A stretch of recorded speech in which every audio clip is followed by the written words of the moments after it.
Hampir sepekan banjir masih mengenai sebagian wilayah Kabupaten Aceh Utara sehingga kondisi warga semakin memprihatinkan.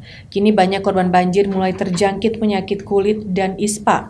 Satuan Brimob Kompi 4 Detesemen B Pelopor Sampoinit Aceh Utara bekerja sama dengan puskesmas setempat membuka pelayanan kesehatan di posko penanggulangan bencana banjir di lokasi terpencil Kecamatan Matangkuli, Aceh Utara. Para korban banjir di Kabupaten Aceh Utara ini sudah mulai terasa semakin berkurangnya persediaan makanan. Ditambah lagi dengan munculnya masalah baru bagi warga. Hampir sepekan air tidak surut, warga sudah mulai menderita sakit gatal-gatal dan ISPA. Ini lebih disebabkan karena sebahagian mereka selalu harus lalu lalang di dalam air untuk melihat kondisi rumah setiap hari.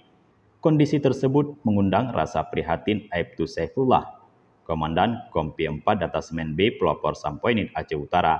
Selanjutnya membuka posko penanggulangan banjir. Di samping menjadi posko keamanan bagi warga, di posko ini juga dilakukan pelayanan kesehatan dan pemusatan pembagian bantuan bagi para korban banjir.